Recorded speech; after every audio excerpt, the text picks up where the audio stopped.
iya, yang si Rudy. Metropolis. Metropolis.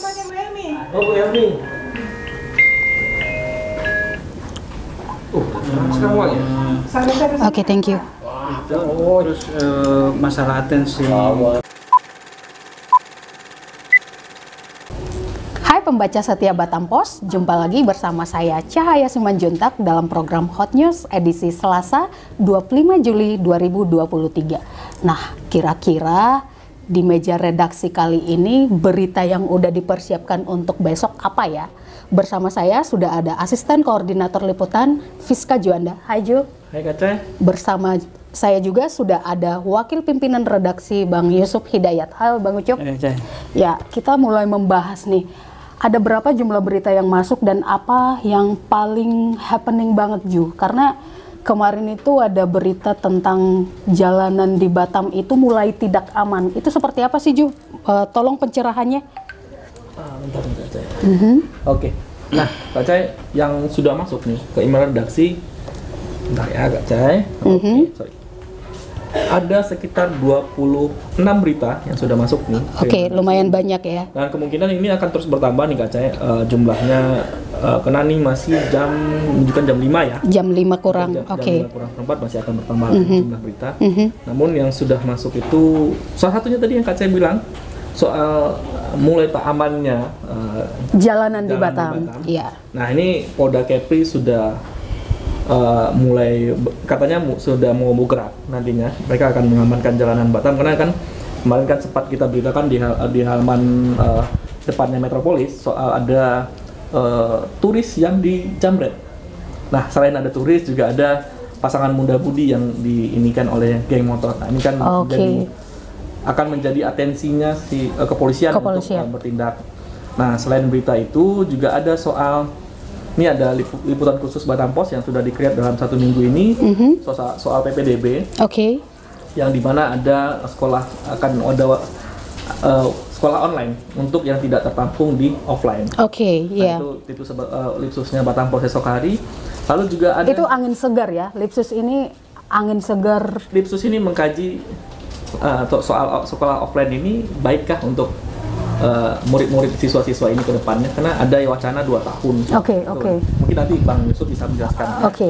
Lalu juga ada nih kasus pernikahan di bawah umur. Nah, ini kan sempat viral, sempat di nasional dibahas ada beberapa kasus yang kasusnya cukup besar pernikahan di bawah umur. Nah, di Batam atau Kepri khususnya bagaimana, ada atau tidak? Mungkin di koran Batam Post esok hari. Lalu juga DPR RI yang soroti sistem transportasi di Hang Nadiem. Nah, ini yang soal taksi online dan taksi konvensional. Dan ada lagi nih soal 11 atlet ikuti PON. Nah, dari Kepri.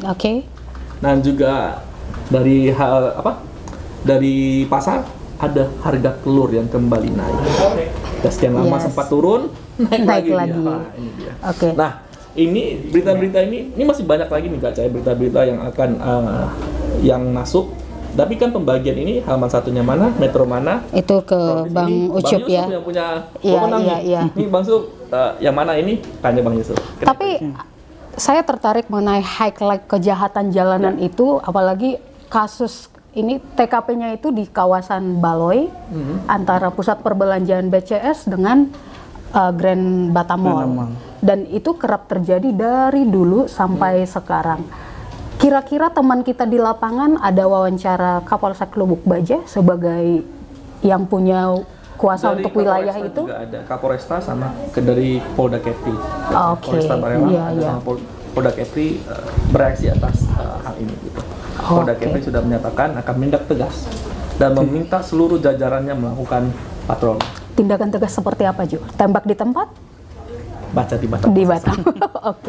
Nah, Bang Yusuf, setelah penjelasan tema dari rekan kita Juanda, kira-kira yang ke halaman 1 apa nih? Ya tentu Lipsus ya. Lipsus kita konsisten, setiap Selasa ada Lipsus. Yang kedua itu kalau lihat beritanya itu masalah kayaknya berita kejahatan jalanan tuh layak di halaman 1 karena kita khawatir ya kejahatan terus berkembang, meningkat. harus diminimalisir, harus segera ditangani ya. Harus segera ditangani. Kita butuh atensi dari kepolisian kita ya, baik dari Polda maupun dari jajaran Polresta Balerang. Berita terbaru dari kasus penjamretan turis itu, polisi sudah melacak dan mengidentifikasi pelaku. Ya. Yang mudah-mudahan segera ditangkap. Sangat mencoreng dunia pariwisata yang lagi digaungkan sekarang ya Bang. Betul. Ya? Sudah terlacak pelakunya. Mudah-mudahan cepat tertangkap. Iya, iya.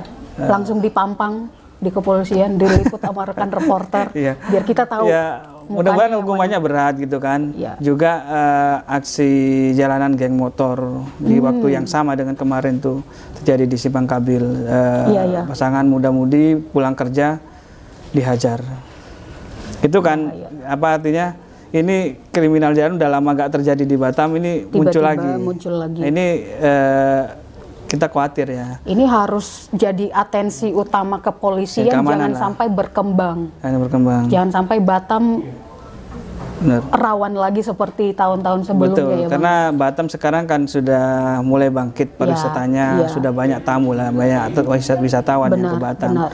Kalau mereka tahu di Batam nggak aman, mungkin mereka akan kejar juga masuk lagi ke sini kan. Karena akan jadi multi efek nantinya. Investor nggak mau ke sini lagi. Banyak efeknya. Iya. Termasuk dengan pekerja-pekerja yang pulang malam hari, karena kita kota industri ya. Yes. Apalagi Batam itu wajahnya Indonesia ya Bang. Iya benar. Butuh yang aman. Butuh aman. Kita jaga itu. Iya. Aman, nyaman, tentram. Iya. Yang dapat perhatian dari nasional itu masalah transportasi di Hang Nadiem. Kan itu bandara internasional gitu. Yang kita tahu sampai sekarang itu masih adalah polemik masalah taksi online dan taksi bandara di sana. Iya. Ini tidak baik bagi wajah Batam gitu kan. Karena ini kota Batam itu kota investasi dan kota pariwisata gitu. Kenapa tidak disandingkan berbarengan saja gitu? Biarkan masyarakat atau pengguna bandara yang memilih apakah mereka mau taksi konvensional atau taksi online. Iya, kita berkaca seperti kota-kota besar di Indonesia kayak Surabaya dan Jakarta gitu. Itu mereka berusaha berdampingan gitu kan. Dan sudah kayaknya udah gak ada lagi gesekan di sana kan, udah gak terdengar lagi di berita gitu. Ini di Batam masih gitu kan. Nah kita maunya ya aman-aman saja dan responsif terhadap apa sih maunya konsumen itu gitu kan. Siapa kelompok kepentingan di balik ini Bang? Nah itu yang kita gak tahu, itu belum terkuak secara gamblang sih. Karena harusnya ini masalah yang solusinya ada di depan mata, tapi kenapa tidak bisa dijalankan? Hang Nadiem gitu loh, yang sudah bekerja sama dengan Bandara Internasional Incheon. Kok wajahnya tidak mencerminkan wajah Batam yang sebenarnya? Betul. Ya, mudah-mudahan pengelola Bandara Hang Nadiem PT BEB ini segera berbenah ya, dan juga teman-teman di driver juga mengerti lah ya. Oke. Nah kalau ke Metro apa ini Bang Ucup? Ke Metro itu adanya nih masalah kasus pernikahan di bawah umur. Itu masih menarik ke Metro ya Bang? Metro BKPN kasus pernikahan di bawah umur tidak ada katanya. Dan mereka sudah bersosialisasi di sekolah-sekolah ini, bagaimana agar tidak terjadi pernikahan di bawah umur. Nah, seperti kita tahu, Batam Post sering sekali memberitakan itu masalah pernikahan di bawah umur. MBE, Merit by Accident itu ada gitu kan. Pemicunya ada. Nah, makanya dari itu perlu sosialisasi ke sekolah-sekolah. Karena rata-rata pelajar itu kan. Kebablasan. Benar. Itu jadi PR bersama itu. Ya, selain pernikahan dini, sepertinya sekolah juga punya kewajiban untuk mensosialisasikan jangan sampai para pelajar ini menjadi suka tawuran, terlibat geng motor. Itu sepertinya penting untuk disosialisasikan. Sebagai lembaga pendidikan ya wajib ya, mereka wajib mengedukasi anak didiknya bagaimana menjadi generasi emas katanya. Iya. Tapi kita pernah soroti nggak Bang berita ringan terkait anak-anak sekolah yang membawa kendaraan ke sekolah itu sebenarnya dibolehkan atau tidak? Karena sebenarnya usianya saja belum mencukupi untuk membawa kendaraan. Sementara faktanya di lapangan banyak sekolah-sekolah khususnya SMP dan SMA itu para pelajar sudah membawa kendaraan sendiri. Iya, ini yang belum ketemu benang merahnya nih. Ya. Di lapangan, ya tadi saya kesini aja masih lihat kan anak-anak SMA, SMK itu bawa motor sendiri pulang. Kalau yang saya ingat, dulu pernah kita bikin Dipsusnya itu, karena ada himbauan kan dari pemerintah, dilarang bawa kendaraan. Ternyata mereka ada yang kesusahan, karena ada orang tuanya yang nggak sempat mengantar anaknya pergi dan pulang sekolah. Makanya mereka diberi motor untuk efisiensi. Sementara angkutan umum belum memadai. Yang kita tahu rute-rute di Batam terbatas, itu belum terintegrasi sampai ke perumahan-perumahan. Nggak kayak di kota-kota besar lain, kayak di Surabaya misalkan.